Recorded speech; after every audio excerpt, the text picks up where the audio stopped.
దేవునికి స్తోత్రము. అనుదిన దేవుని వాక్య ధ్యానమునకై ఈరోజు 2026 సంవత్సరము జనవరి నెల 5వ తారీఖు.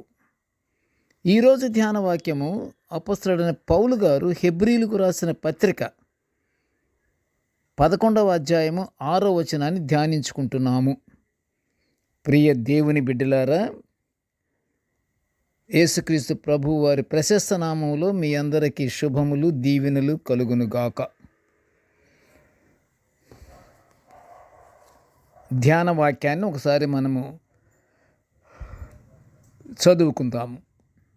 హెబ్రీలకు రాసిన పత్రిక 11వ అధ్యాయము 6వ వచనము. విశ్వాసము లేకుండా దేవునికి ఇష్టుడై ఉండుట అసాధ్యము. దేవుని యొద్దకు వచ్చువాడు ఆయన ఉన్నాడనియు, తన్ను వెదకువారికి ఫలము దయచేయువాడనియు నమ్మవలెను గదా. ప్రియ దేవుని బిడ్డలారా, నేటి ధ్యానవాక్యము మానవునికి విశ్వాసము, నమ్మకము ఎంత అవసరమో హెబ్రీలకు అపొస్తలుడైన పౌలు గారు తన పత్రిక ద్వారా ఇచ్చిన హెచ్చరికలను మనం ధ్యానించుకుంటున్నాము. విశ్వాసము క్రైస్తవ కుటుంబాలలో చాలా ప్రాముఖ్యత గల అంశము. పూర్వకాలములో ప్రియ దేవుని బిడ్డలారా, అబ్రహాముకు గల విశ్వాసమే అతనికి నీతిగా ఎంచబడింది. నేటి ధ్యానవాక్యములో కూడా దేవునికి ఇష్టుడై ఉండాలంటే మానవుడు విశ్వాసము తప్పనిసరిగా కలిగి ఉండాలి అన్న అంశాన్ని మనము ఇప్పుడు ధ్యానించుకుంటున్నాము. అబ్రహాముకు గల విశ్వాసాన్ని మనము పరిశుద్ధ గ్రంథములో క్లియర్గా కానీ మనము శుద్ధ హృదయముతో మనసు పెట్టి కానీ మనము చదివితే ఆయన గల విశ్వాసాన్ని బట్టే అతను దేవుని ద్వారా నా స్నేహితుడు అని పిలువబడ్డాడు. దేవుడు ఉన్నాడని నమ్ముటే విశ్వాసము. విశ్వాసం అనగా ఏమి? దేవుడు ఉన్నాడు అని పూర్తి విశ్వాసముతో నమ్మాలి.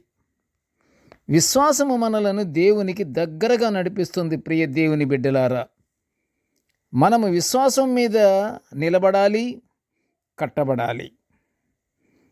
విశ్వాసం కలిగి జీవించాలి.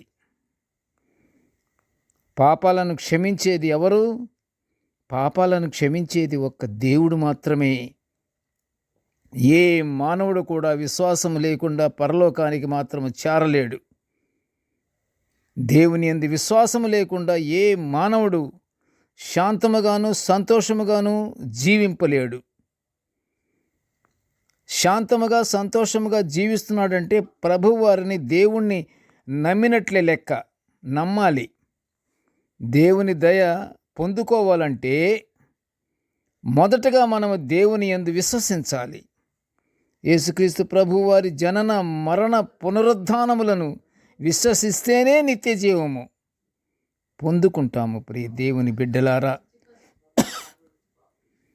మనుషుడు దేవుని కొరకు వెతకాలి.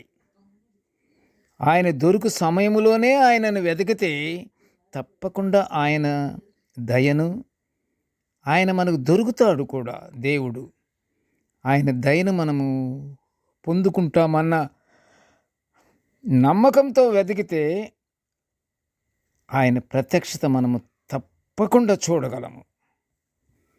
ప్రియ దేవుని బిడ్డలారా, అపొస్తలుడైన పౌలు గారు హెచ్చరికలు మనము పాటిస్తూ విశ్వాసము కలిగి ఆయన ప్రత్యక్షత కొరకు నమ్మకముతో ఎదురు చూచుచు ప్రార్థన యందు పట్టుదల కలిగి ఉండి దేవుని మనము